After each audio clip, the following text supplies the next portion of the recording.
Hello, it's Jennifer. Today is Thursday, July 27th, and today I'm out in the garden taking a look around, seeing what's changed. I'm going to put some stuff back. The first thing is I picked some of these Louisiana long eggplants this morning. I'm not sure how big they're supposed to be, but they seem to have stopped growing at about this size, so I'm going to assume that these are ripe, and I'll try these out tonight and dinner. I've never had them before, so I don't know how they taste. I thought this was a Louisiana long too, but I'm not so sure. This one has a long, skinny purple fruit on it. The Louisiana long is supposed to be green.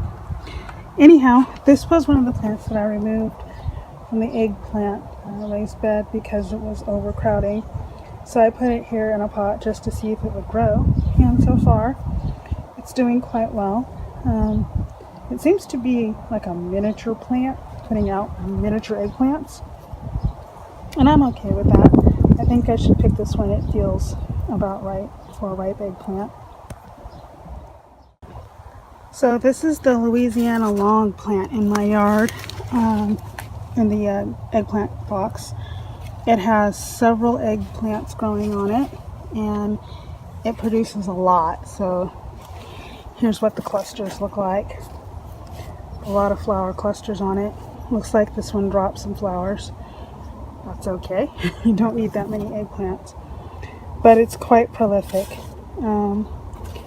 Over here are the Mitoyo, and I haven't got any eggplants off of them yet, but they have started to flower, so that's a good sign.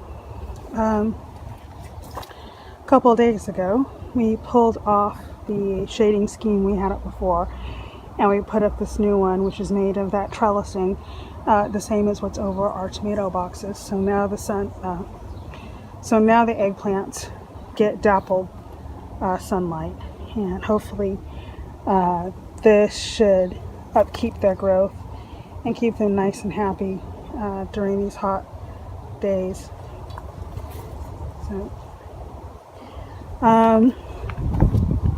This is the meatball plant. So we ate the last round of eggplants that came off of it. This is, I think, the Black Beauty, and it's finally starting to put out some eggplants. So far, my eggplants have been on the small side, so we'll see how these get. The Eggplant Eater is still eating my eggplants. So I thought I saw one over here that was rotting. Oh, yes, right there. So, still terrorizing my garden. I'll probably pull out some of these purple rains today for dinner. So, here are some small ones that are forming. Who knows which ones the Eggplant Eater will choose to eat. Some down here on the ground too,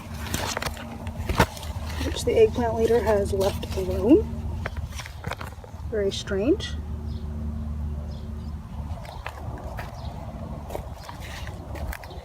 Some more over here.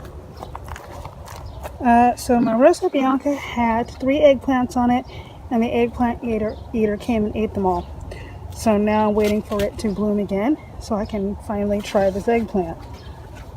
We'll see. I'll probably end up putting the knit bags over any fruit that forms, so I can at least try to have some of those again. And then later on, I'm going to go ahead and trim back this eggplant some because it's all in the walkway, and some of these need to be cut off because they have an ongoing spider mite infestation, and no matter how much I keep trying to spray them, they just come back. So maybe it's just best to get rid of these branches and let the healthy branches grow.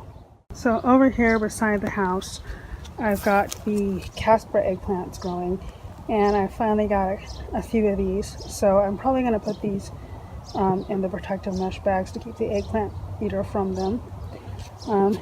I've got one down here in a mesh bag that's growing well.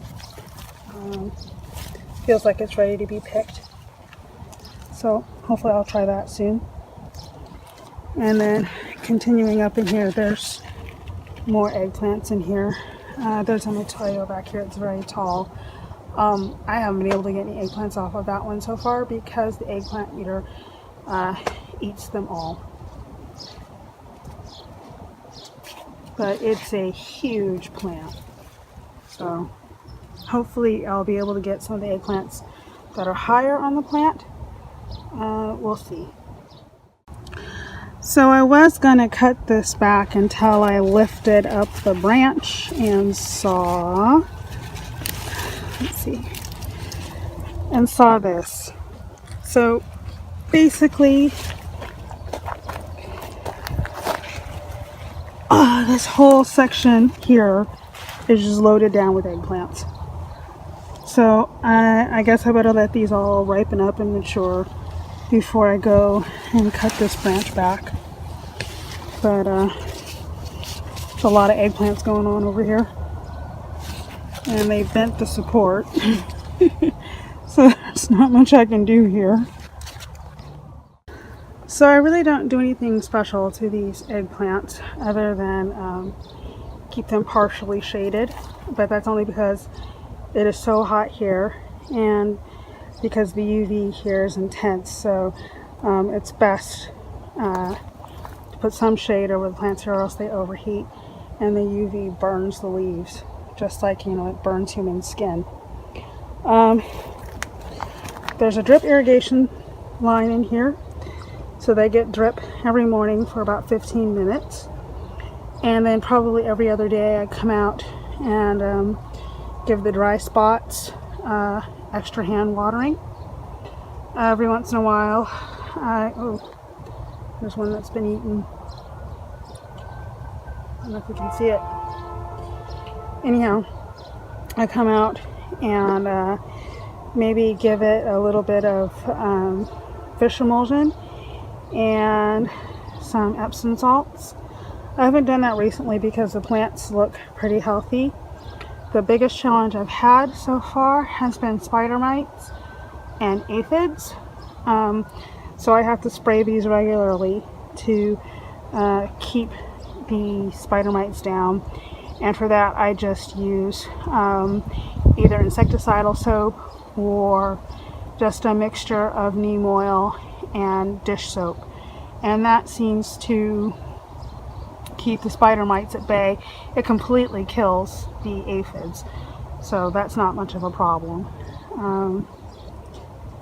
And so that's what's going on with my eggplants. They're happily overproducing. We're inundated with eggplants. We have eggplant probably every night now. And I'm trying to come up with creative ways to cook it, but so far we seem to like it stir-fried with kind of a sweet sauce that I make, so looking pretty good.